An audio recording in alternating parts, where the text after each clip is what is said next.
Hey everyone, I'm Rushlock, and this video is a brief overview of the concept personal finance. Before I did YouTube, Twitch, things of that nature, I spent about 10 years working in finance, banking. So started off as just basic transaction handling as a teller, and going into vault operations for handling and prepping cash for transport. Um, Spend time doing customer service in terms of opening, managing accounts for customers would come in and either have questions about their own accounts or would want to know more about our services and things that they could do with a financial institution, whether it be CD, savings, new checking account, an expense account, whatever. And finally, I worked in some lending departments where you just basically do paperwork to prepare for loans and lending, whether it be cars or homes or personal loans for someone wants to finance their vacation or maybe a utility vehicle purchase, just things like that, luxury items. But the reason I mentioned that is that it gave me a perspective that I was unaware of coming into that position or into that industry, is that the majority of people get out of primary and secondary education without any basic knowledge or understanding of the concept of personal finance. This little spreadsheet here, I made it as simple as possible.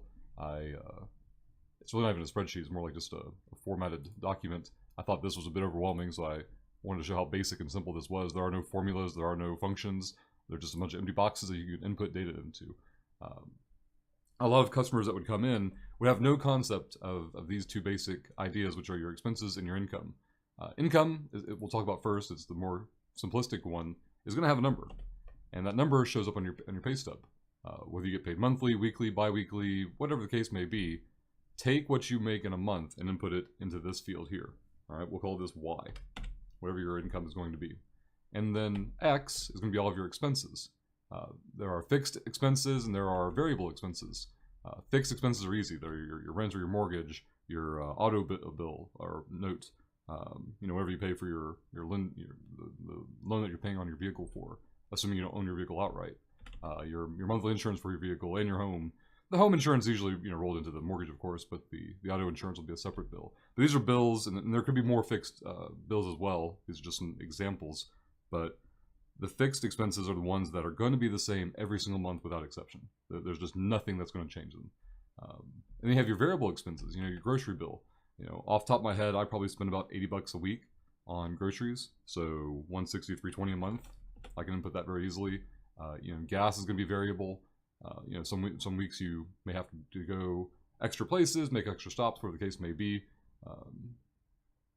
But always rough estimate and round up. For example, if your mortgage is, let's say, $627.89 or whatever, just go ahead and say $630. Just make it a simple number and move on. It's not about counting the pennies. It's about raising your own awareness of what money is going in and what money is coming out. Entertainment can be a lot of different things, and it'll be a big variable between one individual and another. This is going to the movies, this is renting video games or something, this is, if you're into, I used to also run a retail for a hobby store that we did Friday Night Magic for Magic the Gathering games, and so if you go draft every week, that $15-20 a week is going to go in here as well. Dining is a big one. A lot of people will get into daily habitual habits.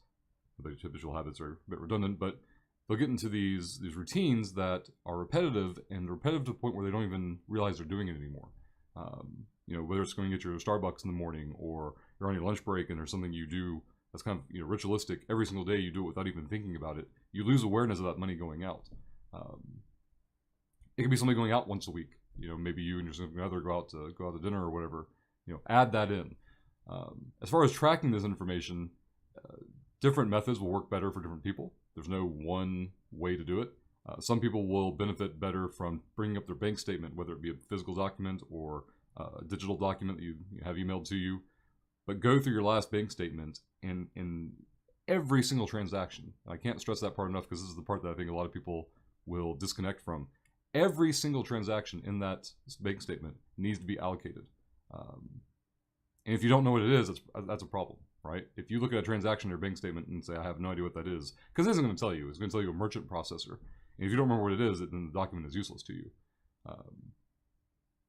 But if you see the numbers and you recognize them, plug them in. Every single number needs to be plugged in.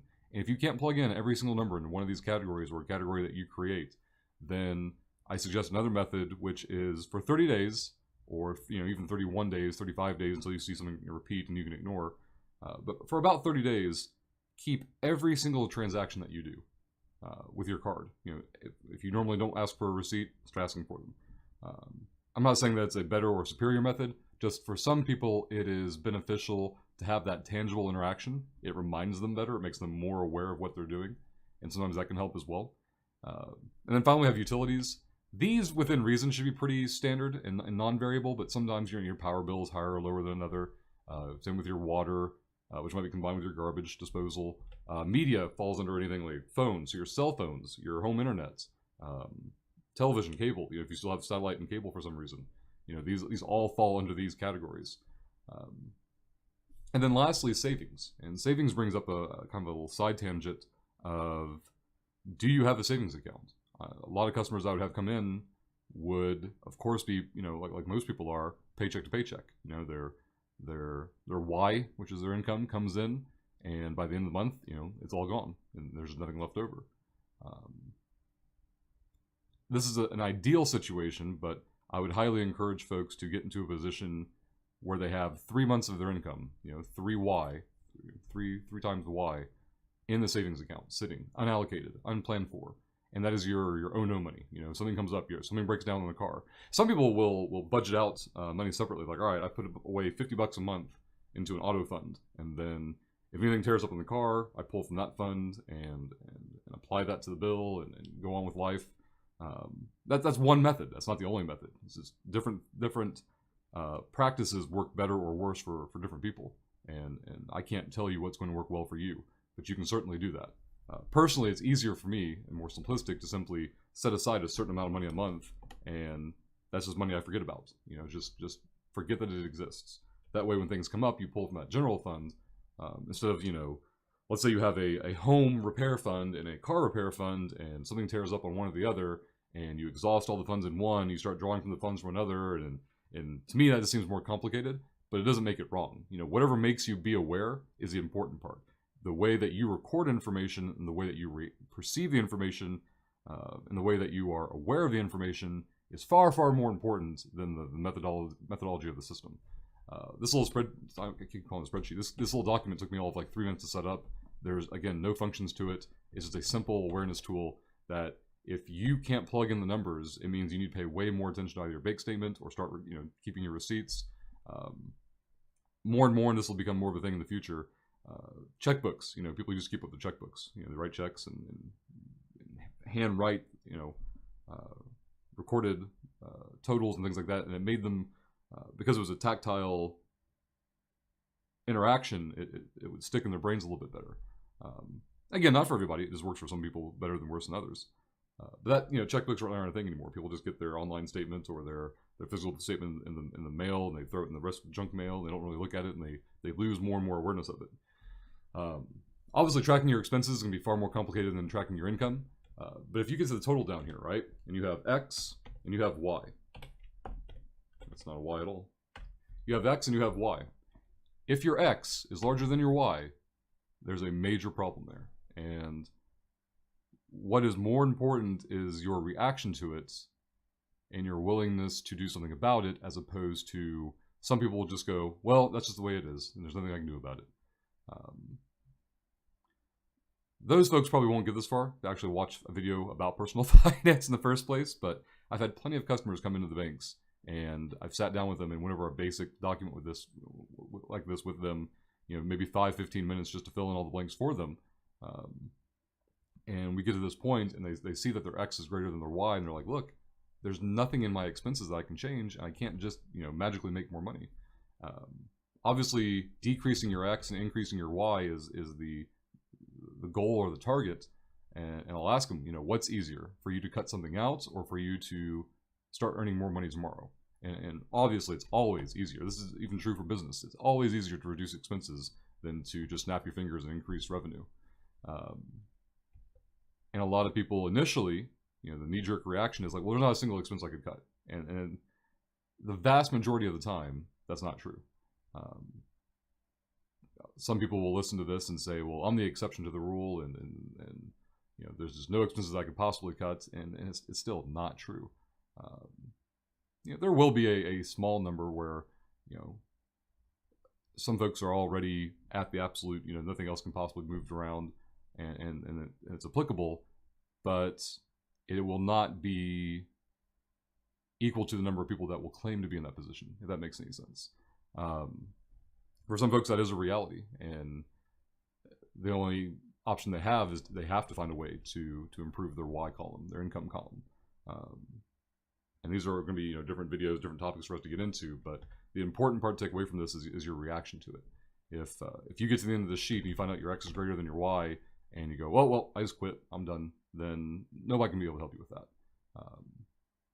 But the whole purpose of this video and this what may turn into a series is that, I think I mentioned at the start of all this, the vast majority of people that I interacted with while working in finance had no education of any level at all regarding personal finance. They would, you know, get out of high school or get out of college, start the workforce, and whether it be a year or 10 years would go by, and they would have no idea what would go on this sheet. If I asked them how much they made, they could probably tell me.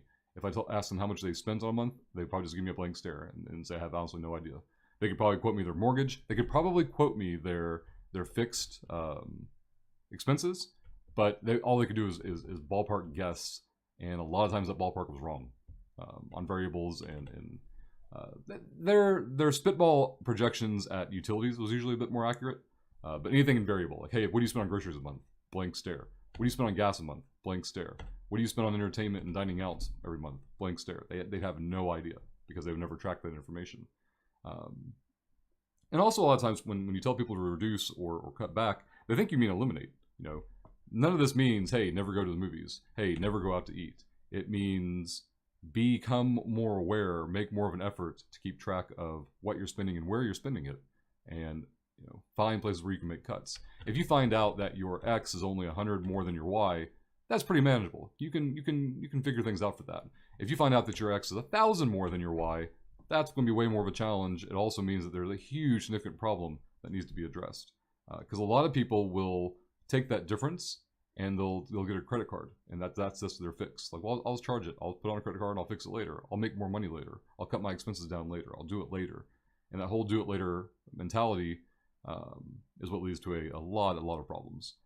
And a lot of times people wouldn't even come in and talk to the bank or talk to an employee until things were already so far out of control that there really wasn't anything you could do.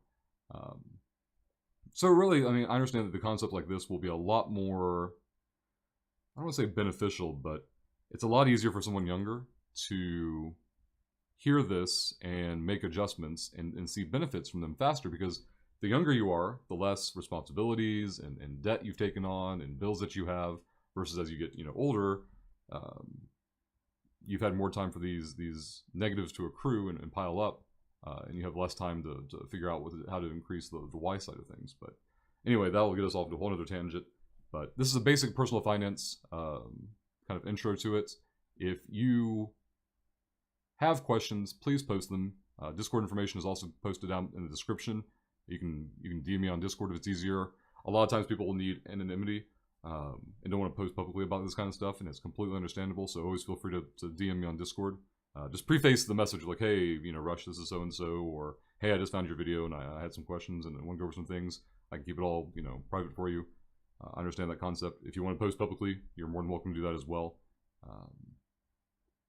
But yeah, if you have questions, feedback, it'll probably help influence whether content I do in the future regarding this topic. But it's something I did for about 10 years and haven't really talked about more than a few times on the stream. And I feel like that there's a lot of people we could help. Also, on another tangent, like, I would love to see more of an initiative in public education to better prepare high school students to go into the workforce and have any idea what they're doing. Keeping in mind that I can only speak from the perspective of the school systems I interacted with growing up. Your state, city, country, whatever, may have an excellent program for it. And if they do, that is fantastic. And I'm glad for them. This is just me speaking from the perspective of where I was geographically growing up and finishing school and then working in the professional field. And day in and day out, seeing the vast majority of people not even interacting with this basic system. So, again, hopefully this has raised a little bit of awareness for it. As always, questions, comments down below in the video. Discord information will be in the description of the video. You're always welcome to contact me on there as well. But you have an awesome day. We'll see you all next time.